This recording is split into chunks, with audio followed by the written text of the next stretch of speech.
नमस्कार मित्रों, बोधशाला के न्यूज हेडलाइन टुडे में आपका स्वागत है। देखते हैं आज की प्रमुख खबरें। अजमेर की सोफिया कतर मैराथन में दौड़ने वाली पहली महिला होगी। राजस्थान हाईकोर्ट में नवनियुक्त 9 जजों के बाद अब कुल स्वीकृत 50 पदों में से 35 पद भर गए हैं। इसमें 2 दंपत्ति जज हैं, जो कि देश में पहली बार है। इनमें डॉक्टर नूपुर भाटी और उनके पति पुष्पेंद्र भाटी एवं जस्टिस शुभा मेहता एवं उनके पति महेंद्र गोयल हैं। मुख्यमंत्री अशोक गहलोत ने गौशाला निर्माण हेतु प्रथम चरण में 1500 ग्राम पंचायतों में पशु आश्रय स्थल जन सहभागिता योजना के तहत 1377 करोड़ रुपए की वित्तीय मंजूरी प्रदान की है। इसमें 90% राज्य सरकार एवं 10% कार्यकारी एजेंसी वहन करेगी। बीकानेर में मनाए जा रहे अंतर्राष्ट्रीय ऊंट महोत्सव में मिस मरवन एवं मिस्टर बीकाना प्रतियोगिता डॉक्टर करणी सिंह स्टेडियम में आयोजित की गई। इसमें कोमल सिद्ध ने मिस मरवन एवं रविंद्र जोशी ने मिस्टर बीकाना का खिताब जीता। झुंझुनू में कृषि विज्ञान केंद्र आभूषण ने क्रॉप कैफेटेरिया बनाया है। यहाँ 11 फसलों की कुल 76 किस्मों की बुवाई की गई है। इसमें सभी बीज ऐसे हैं जो झुंझुनू की मिट्टी, पानी, तापमान व जलवायु के अनुकूल है। किसान यहां आकर एवं देखकर अपनी आर्थिक जरूरत के अनुसार फसल बुवाई कर सकते हैं। राजस्थान राजनीति के इतिहास में पहली बार किसी राजनीतिक संगठन कांग्रेस में ट्रांसजेंडर के लिए सीट आरक्षित की गई। कांग्रेस की यूथ कांग्रेस में ट्रांसजेंडर के महासचिव को इसमें चुना जाएगा। दुनिया के सबसे बड़े रिवर क्रूज गंगा विलास को भरतपुर के राज सिंह की company Antara luxury river cruises ने बनाया है। ज्ञातव्य कि इसका हाल ही में प्रधानमंत्री मोदी जी द्वारा उद्घाटन किया गया। यह वाराणसी से डिब्रूगढ़ के मध्य चलेगा। भारत में चीन से आयात 21.7% बढ़ा, जबकि निर्यात 37.9% घटा। अतः अब भारत का चीन के सापेक्ष व्यापार घाटा 43.2% बढ़। संजय सिंह चौहान का हाल ही में निधन हो गया। इन्होंने पान सिंह तोमर, आई.एम. कलाम, साहेब बीरी गैंगस्टर जैसी फिल्मों की स्क्रिप्ट लिखी। भारत की हॉकी टीम ने हॉकी विश्व कप में अपने पहले मैच में स्पेन को 2-0 से हराया। भारत के 13 साल के यश 500 से अधिक यथा 508 रन बनाने वाले दुनिया के दूसरे बल्लेबाज बने। ज्ञातव्य कि प्रथम बल्लेबाज श्रीलंका के चिरसेले पेरुमा है, जिन्होंने अंडर 15 मैच में 553 रन की पारी खेली। कोचीन विश्वविद्यालय में छात्राओं को माहवारी पर अवकाश देने की घोषणा की है। ऑटो एक्सपो 2023 उत्तर प्रदेश के ग्रेटर नोएडा में आयोजित हो रहा है। रक्षा मंत्री राजनाथ सिंह ने देहरादून में शौर्य स्थल का लोकार्पण किया। भारत ने श्रीलंका से खेली गई 3 एकदिवसीय मैचों की श्रृंखला में क्लीन स्वीप किया। भारत ने अंतिम मैच 317 रन से जीता, जो कि अब तक की सबसे बड़ी जीत है। नेपाल के पोखरा में प्लेन लैंडिंग से 10 सेकंड पूर्व क्रैश हो गया, जिसमें 68 यात्री और 4 चालक दल समेत 72 सदस्य थे, जिसमें से सभी मारे गए। इसमें कुल 14 विदेशी भी थे, जिनमें 5 भारतीय भी सम्मिलित थे। 71वां मिस यूनिवर्स खिताब यूएसए की आरबोनी गैब्रियल ने जीता। इन्हें ताज भारत की पूर्व मिस यूनिवर्स हरनाज संधू ने पहनाया।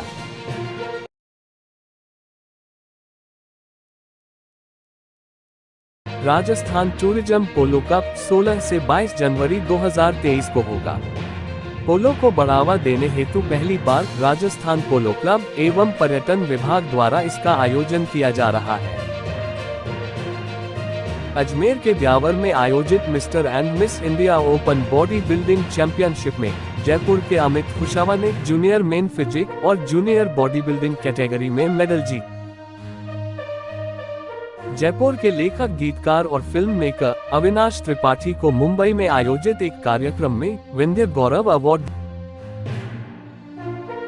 जयपुर में जाट समाज देश में एकता का संदेश देने के लिए जाट महाकुंभ का आयोजन 5 मार्च को करेगा।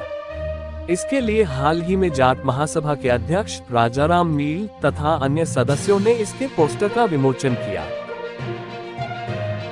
महाराणा प्रताप, राणा कुंजा के शौर्य एवं गांधी जी के अहिंसा मार्ग तथा पानी बचाने के संदेश देने वाली राजस्थानी फिल्म राजस्थानी बाहुबली के पोस्टर का विमोचन मुख्यमंत्री अशोक गहलोत जी द्वारा किया गया।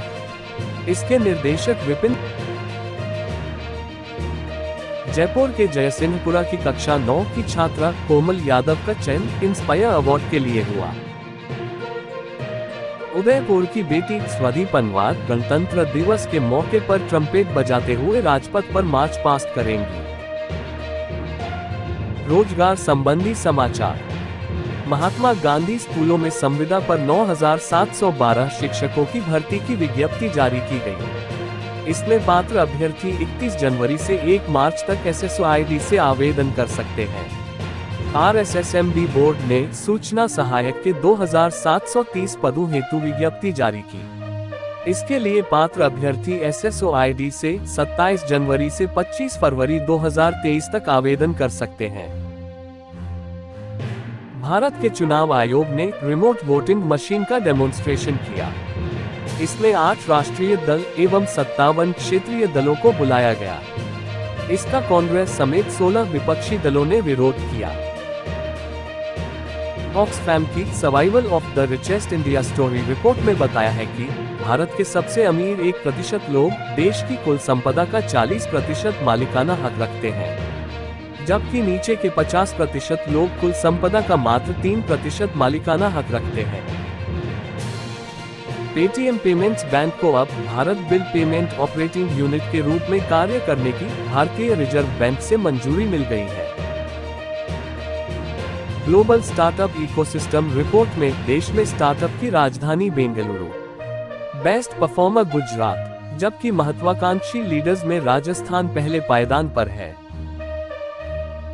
अफ्रीकी देश डेमोक्रेटिक रिपब्लिक ऑफ कांगो के चर्च में बम का धमाका हुआ। इससे 17 लोगों की मौत हो गई एवं अनेक लोग घायल हो गए। अल जजीरा रिपोर्ट के अनुसार ISIS ने इसकी जिम्मेदारी ली है। 16 जनवरी 2023 को जारी संयुक्त राष्ट्र की एक रिपोर्ट में यह दावा किया गया है कि म्यांमार लोकतंत्र समर्थक अपने ही लोगों को मारने के लिए हथियारों का बड़ी मात्रा में उत्पादन कर रहा है। इसमें भारत, चीन, जापान सहित 13 देशों की कंपनियां उसकी मदद कर रही हैं। उल्लेखनीय है कि यहां आंग सान सू की लोकतांत्रिक सरकार का तख्ता पलटकर सेना प्रमुख जनरल मिन आंग लाइन तानाशाह शासक बने। अंतर्राष्ट्रीय मुद्रा कोष की पाकिस्तान ने फ्यूल प्राइस बढ़ाने की शर्त नहीं मानी, फलस्वरूप उसने कर्ज देने से मना की।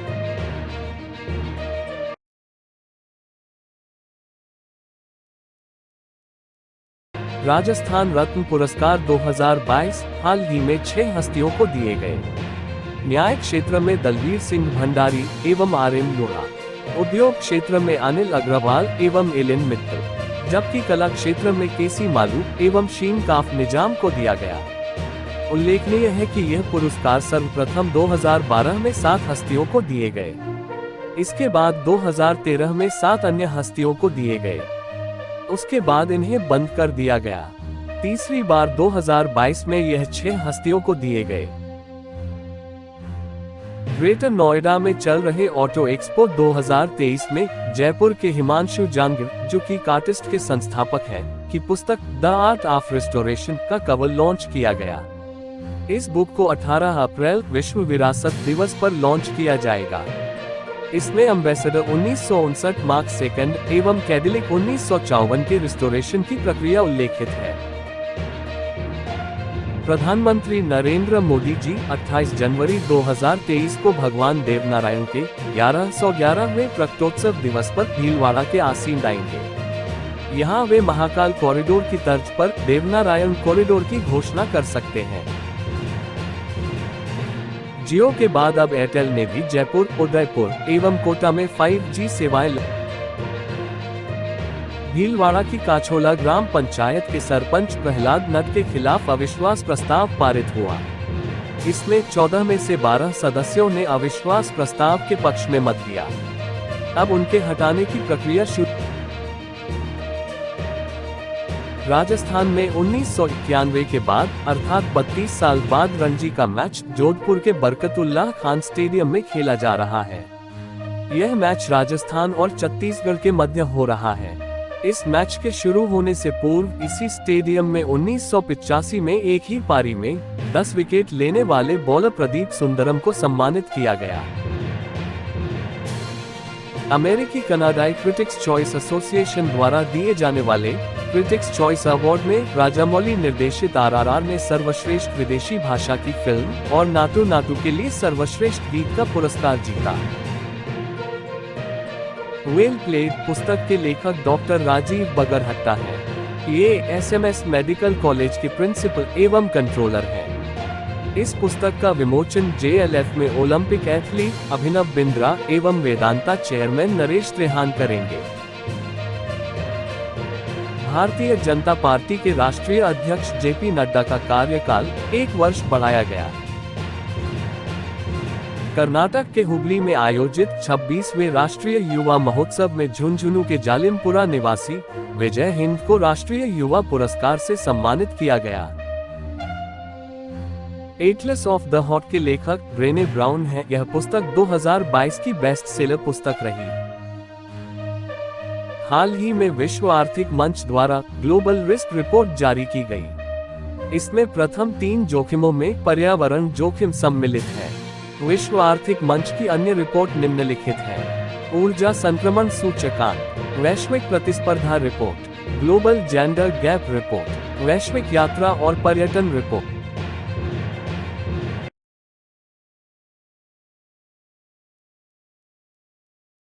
47वीं जॉइंट्स इंटरनेशनल कन्वेंशन 20 से 22 जनवरी 2023 तक जोधपुर में आयोजित होगा। इसमें 11 देशों के लगभग 3000 प्रतिनिधि भाग लेंगे। इसके मुख्य अतिथि केंद्रीय जल शक्ति मंत्री गजेंद्र सिंह शेखावत एवं पूर्व नरेश गज सिंह जी होंगे। इसकी अध्यक्षता जॉइंट्स मुंबई की वर्ल्ड चेयरपर्सन एनसी साइना द्वारा की जाएगी। एविएशन एनालिटिक्स कंपनी सीरियम के द्वारा ऑन टाइम परफॉर्मेंस रिव्यू के आधार पर हाल ही में किए गए सर्वे में मीडियम कैटेगरी में विश्व में जयपुर एयरपोर्ट 9वें स्थान पर है। 2 फरवरी 2023 से जयपुर से जोधपुर के लिए सीधी वायुयान कनेक्टिविटी शुरू होगी। बीसलपुर बांध की खुदाई की जाएगी। इसमें अवसाद के रूप में फैली हुई बजरी को सरकार द्वारा निकलवा कर बेचा जाएगा। इससे बांध का जल स्तर बढ़ेगा और साथ ही सरकार को 600 करोड़ का राजस्व प्राप्त होगा। राजस्थान कैडर के रिटायर्ड आईपीएस पंकज सिंह अब राष्ट्रीय सुरक्षा एजेंसी में डिप्टी एनएसए की भूमिका निभाएंगे। उल्लेखनीय है कि वर्तमान में अजीत डोभाल एनएसए हैं। जयपुर के भामाशाह टेक्नो हब में आई स्टॉक एवं स्टार्टअप चौपाल की ओर से 2 दिवसीय राजस्थान इन्वेस्टर्स कॉन्क्लेव आयोजित किया गया। कोटा के अभेदा बायोपार्क में नाहरगढ़ बायोपार्क से बाघ, बाघिन और बब्बर शेरनी को लाने की अनुमति सेंट्रल जू अथॉरिटी द्वारा प्रदान की गई है। शुभमन गिल दोहरा शतक लगाने वाले 5वें भारतीय क्रिकेटर बने। उन्होंने न्यूजीलैंड टीम के विरुद्ध अपना यह दोहरा शतक लगाया। भारतीय चुनाव आयोग ने हाल ही में 3 राज्यों में चुनावों की घोषणा की। त्रिपुरा में 16 फरवरी एवं मेघालय नागालैंड में 27 फरवरी 2023 को चुनाव होंगे। सभी तीनों राज्यों के नतीजे 2 मार्च। हाल ही गैर हिंदुओं को प्रवेश न देने के कारण चर्चा में रहा कूडलमाणिक्यम मंदिर केरल के त्रिशूल में भगवान राम के छोटे भाई भरत का एकमात्र मंदिर है। प्रधानमंत्री मोदी जी ने उत्तर प्रदेश के बस्ती में सांसद खेल महाकुंभ के दूसरे चरण का बुधवार को वर्चुअली उद्घाटन किया। यह 18 से 28 जनवरी 2023 तक चला। पाकिस्तान की आर्थिक तंगहाली पर विश्व बैंक की रिपोर्ट में दावा किया गया है कि उसके पास केवल 3 हफ्ते का खर्च बचा है। बैंक ने साथ ही यह भी कहा है कि पाकिस्तान दक्षिण एशिया की सबसे कमजोर अर्थव्यवस्था है। Guinness book of world record में दर्ज फ्रांस की नान सिस्टर आंद्रे दुनिया की सबसे उम्रदराज महिला थी। उनका 118 वर्ष की उम्र में निधन हो गया। उनका जन्म 11 फरवरी 1904 को हुआ था। भारतवंशी रामचंद्रन जन्नी ऑकलैंड काउंसिल की सदस्य बनी। वह सबसे कम उम्र में सदस्य बनने वाली एवं पहली अश्वेत महिला है।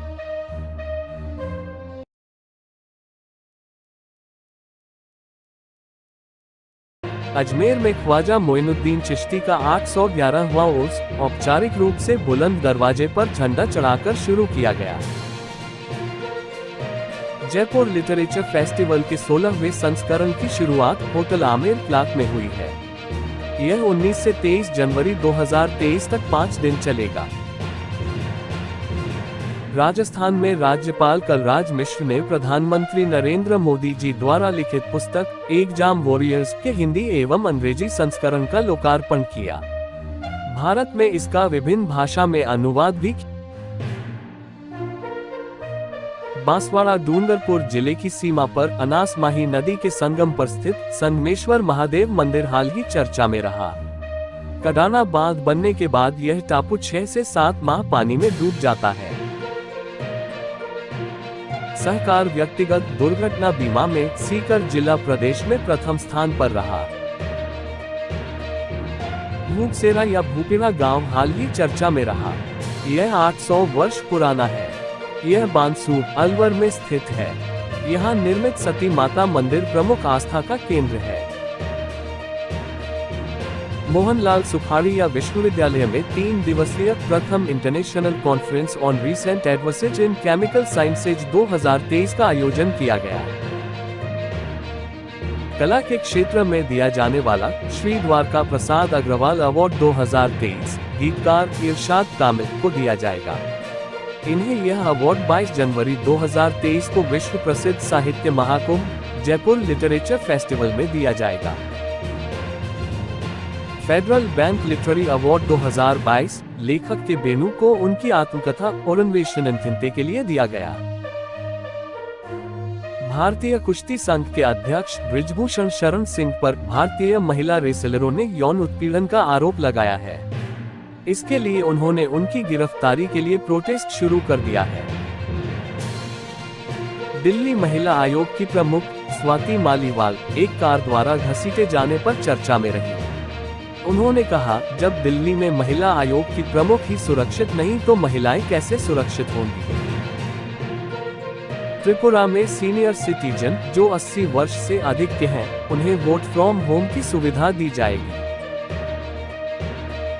न्यूजीलैंड की प्रधानमंत्री जेसिंडा आर्डन ने हाल ही में अपना इस्तीफा देने की घोषणा की। औपचारिक रूप से वे 7 फरवरी को अपना इस्तीफा देंगे।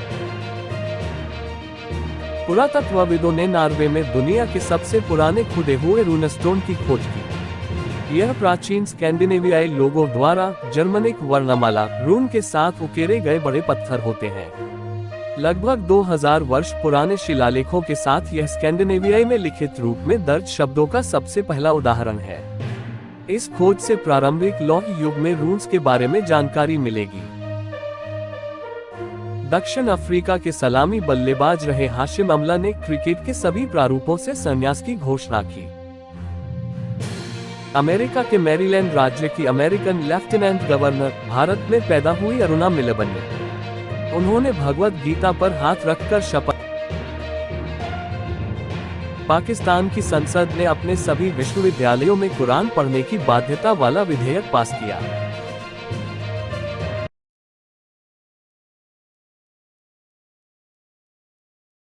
गुड़गांव के एक्सपो सेंटर में आयोजित होने वाले इंटरनेशनल हैंडीक्राफ्ट एक्सपो की तर्ज पर राजस्थान में 20 से 23 मार्च 2023 तक जोधपुर में राजस्थान इंटरनेशनल एक्सपो का पहला सीजन आयोजित होगा। जयपुर लिटरेचर फेस्टिवल में लोकार्पण की गई पुस्तकें। दीप्ति नवल की किताब ए कंट्री कोल्ड चाइल्ड, साहित्य अकादमी पुरस्कार से सम्मानित लेखिका नमिता गोखले का उपन्यास जयपुर जर्नल, इसका हिंदी अनुवाद जयपुर नामा है। इसके अनुवादक पुष्पेश पंत एवं लेखक प्रभात रंजन है। 13 जनवरी को प्रधानमंत्री मोदी जी द्वारा उद्घाटन किए गए दुनिया के सबसे बड़े रिवर क्रूज गंगा विलास का पूरा फर्नीचर जोधपुर के हैंडीक्राफ्ट से बना है। उल्लेखनीय है कि इसे भरतपुर निवासी राज सिंह की company Antara luxury river cruise ने बनाया है। यह वाराणसी से डिब्रूगढ़ के मध्य चलेगा। बाड़मेर गौरव सम्मान में 52 लोगों को सम्मानित। सवाई माधोपुर जिले का 260वां स्थापना दिवस मनाया गया। हाल ही में बीबीसी की गुजरात दंगों पर आधारित documentary India the Modi question का पहला भाग प्रसारित किया गया। विदेश मंत्रालय ने इसे भारत के विरुद्ध दुष्प्रचार एवं प्रोपेगेंडा बताया। Global fire power military index में भारत का चौथा स्थान रहा। प्रथम 3 स्थानों पर क्रमशः अमेरिका, रूस एवं चीन है। नई दिल्ली में 10 से 12 अप्रैल 2023 तक पहले ग्लोबल इन्वेस्टर्स समिट का आयोजन केंद्रीय पर्यटन मंत्रालय द्वारा किया जाएगा। भारतीय प्रतिस्पर्धा आयोग द्वारा गूगल पर 1337 करोड़ों का जुर्माना लगाया गया। इसके विरुद्ध गूगल ने उच्चतम न्यायालय में याचिका लगाई, जिसे उच्चतम न्यायालय ने खारिज कर दिया और 1 हफ्ते में इस राशि का 10% जमा कराने का आदेश दिया। स्पेन में रह रही अमेरिकी मूल की 115 साल की महिला मारिया ब्रानियास मोरेरा अब दुनिया की सबसे ज्यादा उम्र की जीवित महिला बन गई हैं। इनका नाम Guinness book of world record में दर्ज हो गया है। उल्लेखनीय है कि हाल ही में फ्रांस की लूसिल रैंडन की 118 वर्ष की आयु में मृत्यु हो गई, जो कि विश्व की सबसे उम्रदराज महिला थी। अंतर्राष्ट्रीय श्रम संगठन ने अपनी एक ताज़ा रिपोर्ट में कहा है कि वर्ष 2023 में 21 करोड़ लोग बेरोजगार हो जाएंगे। इसके साथ ही गरीबी बढ़ने का अनुमान भी लगाया है। ताइवान महिलाओं को रिजर्व फोर्स में शामिल कर पुरुषों की तरह मिलिट्री ट्रेनिंग देगा। यह योजना चीन की ओर से हमले का खतरा बढ़ता देख बनाई गई है।